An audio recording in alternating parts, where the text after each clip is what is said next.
TVK ಶಾಸಕ ವಿಧಾನಸಭಾ ಕಲಾಪದಲ್ಲಿ ಭಾಗವಹಿಸದಂತೆ ನಿರ್ಬಂಧವನ್ನು ಹೇರಲಾಗಿದೆ. ಟಿವಿಕೆ ಶಾಸಕರನ್ನ ಶ್ರೀನಿವಾಸ ಸೇತುಪತಿಗೆ ಮದ್ರಾಸ್ ಹೈಕೋರ್ಟ್ ಅವರ ಶಾಸಕತ್ವಕ್ಕೆ ಸಂಬಂಧಪಟ್ಟಂತೆ ಮಹತ್ವದ ತೀರ್ಪನ್ನು ಕೊಟ್ಟಿದೆ.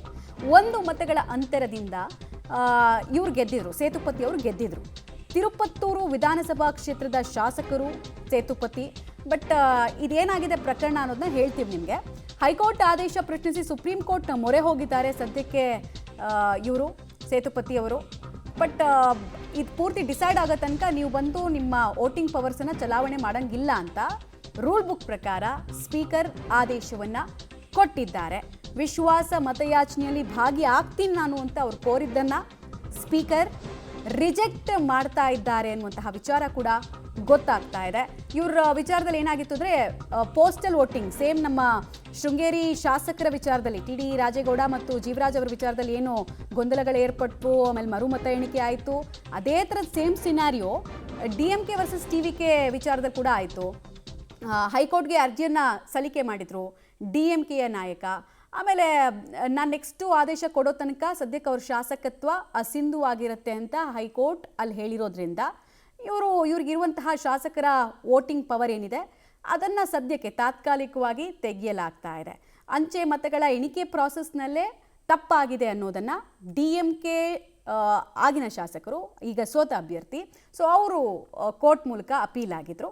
ಸೊ ಕೋರ್ಟ್ ಇನ್ನೂ ಕೂಡ ಅದನ್ನು ಇತ್ಯರ್ಥ ಮಾಡಿಲ್ಲ. ಅರ್ಜಿ ವಿಲೇವಾರಿ ಆಗೋ ತನಕ ಶಾಸಕತ್ವ ಅಸಿಂಧು ಆಗಿರುತ್ತೆ ಅನ್ನೋದನ್ನು ಕೋರ್ಟ್ ಹೇಳಿದೆ. ಅದು ಸಹಜವಾಗಿ ಸ್ಪೀಕರ್ ಅವರ ಗಮನಕ್ಕೂ ಕೂಡ ಬರುತ್ತೆ. ಸೆಷನ್ ನಡಿಬೇಕಾದ್ರೆ ಇದೆಲ್ಲವನ್ನ ಸ್ಪೀಕರ್ ಗಮನಕ್ಕೆ ತರೋ ಕೆಲಸ ಕೂಡ ಆಗುತ್ತೆ. ಹೀಗಾಗಿ ಅವ್ರಿಗೆ ಅವಕಾಶ ಇಲ್ಲ. ಸೊ ನಂಬರ್ 1 ಕಡಿಮೆ ಆಯಿತು, ಮೆಜಾರಿಟಿ ನಂಬರ್ ಅಂತ ಇರುತ್ತಲ್ಲ ಅದು ಕಡಿಮೆ ಆಯಿತು ಅಂತ.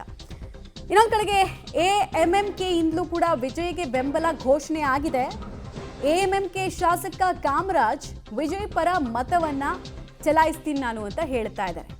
ನಿನ್ನೆ ಕಾಮರಾಜ್ ಅವರು ವಿಜಯ್ಗೆ ಬೆಂಬಲವನ್ನ ಘೋಷಿಸ್ತೀನಿ ಅಂತ ಹೇಳಿದ್ರು. ಇವರಂತೂ ಎಷ್ಟು ಸಲ ಯೂಟರ್ನ್ ಹೊಡೆದ್ರು ವಿಜಯ್ ವಿಚಾರದಲ್ಲಂತಿಲ್ಲ. ಫಸ್ಟ್ ಹೋಗಿ ಊರಿಗೆ ಮುಂಚೆ ಸೈನಾಕ್ ಬಂದ್ರು, ಆಮೇಲೆ ನಾನಲ್ಲ ಅದು ಅಂತ ಹೇಳಿದ್ರು, ಆಮೇಲೆ TTV ದಿನಕರನ್ ಇವ್ರ ಪರವಾಗಿ ಬ್ಯಾಟ್ ಬೀಸಿದ್ರು. ಈಗ ನೋಡಿದ್ರೆ ಮತ್ತೊಂದು ಒರಿಜಿನಲ್ ರೂಪವನ್ನು ಇವ್ರು ತೋರಿಸ್ದಂಗೆ ಕಾಣಿಸ್ತಾ ಇದೆ. ಕಾಮರಾಜ್ ಅವರನ್ನು ಉಚ್ಚಾಟನೆ ಮಾಡ್ತಾ ಇದೀವಿ ಪಕ್ಷದಿಂದ ನಾವು ಅಂತ TTV ದಿನಕರನ್ ಹೇಳಿದ್ರು. ಅದಾದ ಬೆನ್ನಲ್ಲೇ ಬಹಿರಂಗವಾಗಿ ಬಂದು ವಿಜಯ್ಗೆ ಬೆಂಬಲವನ್ನು ಘೋಷಿಸ್ತೀನಿ ಅಂತ ಕಾಮರಾಜ್ ಅವರು ತಿಳಿಸಿದ್ರು.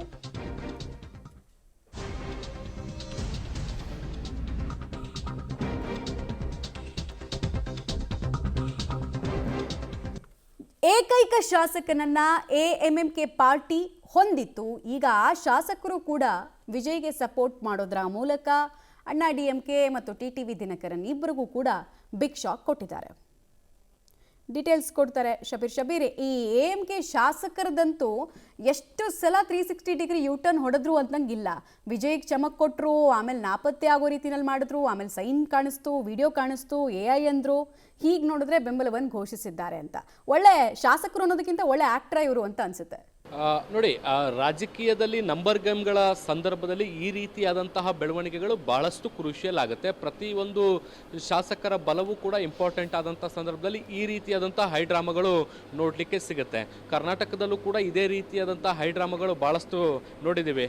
ಕೆಲವೊಂದು ಸಂದರ್ಭದಲ್ಲಿ ಹಾಸ್ಪಿಟ್ಲಲ್ಲಿ ಅಡ್ಮಿಟ್ ಆದಂಥವರು ಏಕಾಏಕಿ ಮುಂಬೈಗೆ ಎಸ್ಕೇಪ್ ಆಗಿದ್ದಂಥದ್ದನ್ನು ಕೂಡ ನಾವು ಗಮನಿಸಿದ್ದೀವಿ. ಸೊ ಆ ರೀತಿಯಾದಂಥ ಸನ್ನಿವೇಶಗಳು ಇರ್ತವೆ. ಸೊ ಅದೇ ರೀತಿಯಾಗಿ ಈಗ ತಮಿಳುನಾಡಿನಲ್ಲೂ ಕೂಡ ಇಂತಹ ಸನ್ನಿವೇಶಗಳು ನೋಡಲಿಕ್ಕೆ ಸಿಕ್ಕಿತ್ತು. ಈ ಮುಖ್ಯಮಂತ್ರಿಯಾಗಿ ಪ್ರಮಾಣ ವಚನ ಸ್ವೀಕಾರ ಮಾಡೋಕ್ಕಿಂತ ಸಂದರ್ಭದಲ್ಲಿ ಬಹಳಷ್ಟು ಕ್ರೂಷಿಯಲ್ ಆಗಿತ್ತು. ಒಂದೊಂದು ಸಂಖ್ಯೆಯನ್ನು ಹೊಂದಿಸುವಂಥದ್ದು ಕೂಡ ಬಹಳಷ್ಟು ಕಷ್ಟದಾಯಕವಾಗಿತ್ತು. ಆ ಸಂದರ್ಭದಲ್ಲಿ ಒಮ್ಮೆ ಬೆಂಬಲವನ್ನು ಕೊಡ್ತೀನಿ, ಒಮ್ಮೆ ಬೆಂಬಲವನ್ನು ಕೊಡಲ್ಲ ಅನ್ನುವಂತಹ ಸಾಕಷ್ಟು ಗೊಂದಲಗಳನ್ನು ಕೂಡ ಇವರು ಸೃಷ್ಟಿಯನ್ನು ಮಾಡುವಂಥ ಕೆಲಸವನ್ನು ಮಾಡಿದರು. ಒಂದು ಹಂತದಲ್ಲಿ ಈ ಶಾಸಕರು ಬೆಂಬಲವನ್ನು ಕೊಡುವಂಥ ಪ್ರಯತ್ನವನ್ನು ಮಾಡಿದ್ರೂ ಕೂಡ ಅದನ್ನು ತಡೆಯುವಂಥ ಕೆಲಸವನ್ನು ಪಕ್ಷದಿಂದ ಮಾಡುವಂಥ ಕೆಲಸವನ್ನು ಮಾಡಲಾಗ್ತಾ ಇತ್ತು. TTV ದಿನಕರನ್ ಅದನ್ನು ತಡೆಯುವಂಥ ಕೆಲಸವನ್ನು ಮಾಡ್ತಿತ್ತು. ಅವ್ರ ಮೇಲೆ ಕಾನೂನು ಕ್ರಮದ ಒಂದು ಭೀತಿಯನ್ನು ಹುಟ್ಟಿಸುವಂಥ ಕೆಲಸಗಳು ಕೂಡ ಆಗಿತ್ತು. ಒಂದು ಹಂತದಲ್ಲಿ ಪೊಲೀಸ್ ಸ್ಟೇಷನ್ ಮೆಟ್ಟಿಲು ಕೂಡ ಏರಿತ್ತು, ನಮ್ಮ ಶಾಸಕರನ್ನ ಕಿಡ್ನಾಪ್ ಮಾಡಿದ್ದಾರೆ ಅನ್ನುವ ರೀತಿಯಲ್ಲಿ. ಈ ರೀತಿಯಾದಂಥ ಎಲ್ಲ ಡ್ರಾಮಾಗಳಾದ ಬಳಿಕ ಈಗ ಅಂತಿಮವಾಗಿ ಅವರಿಗೆ ಬೆಂಬಲವನ್ನು ಕೊಡುವಂಥ ನಿರ್ಧಾರಕ್ಕೆ ಕಟಿಬದ್ಧವಾಗಿರುವಂಥದ್ದು. ಈಗ ವಿಧಾನಸಭೆಯಲ್ಲೂ ಕೂಡ ಅಧಿಕೃತವಾಗಿ ಬೆಂಬಲವನ್ನು ಘೋಷಣೆ ಮಾಡ್ತಾ ಇರುವಂಥದ್ದು. ಮಮತಾ. ರೈಟ್, ಹಾಗೆ ಸಂಪರ್ಕದಲ್ಲಿರಿ. ವಾಪಸ್ ಬಂದ್ವಿ. ಅಗ್ನಿ ಪರೀಕ್ಷೆ ಪಾಸ್ ಆಗುವಂತಹ ವಿಶ್ವಾಸದಲ್ಲಿ ವಿಜಯ್ ಜೋಸೆಫ್ ಇದ್ದಾರೆ. ಸೊ ಈಗಾಗಲೇ ಚರ್ಚೆಗಳು ನಡೀತಾ ಇದೆ. ವಿಶ್ವಾಸ ಮತಯಾಚನೆಗೆ ಸಂಬಂಧಪಟ್ಟಂತೆ ಸಪೋರ್ಟ್ ಮಾಡ್ತಾ ಇರುವಂತಹ ಪಾರ್ಟಿಯ ಸದಸ್ಯರು ಒಬ್ಬೊಬ್ಬರಾಗೆ ನಮ್ಮ ಈ ಸಪೋರ್ಟ್ನ ಅನಿವಾರ್ಯತೆ, ಮೈತ್ರಿಯ ರಿಅಲೈನ್ಮೆಂಟ್ನ ಕಾರಣ ಏನು ಅನ್ನೋದನ್ನು ಹೇಳ್ತಾ ಇದ್ದಾರೆ.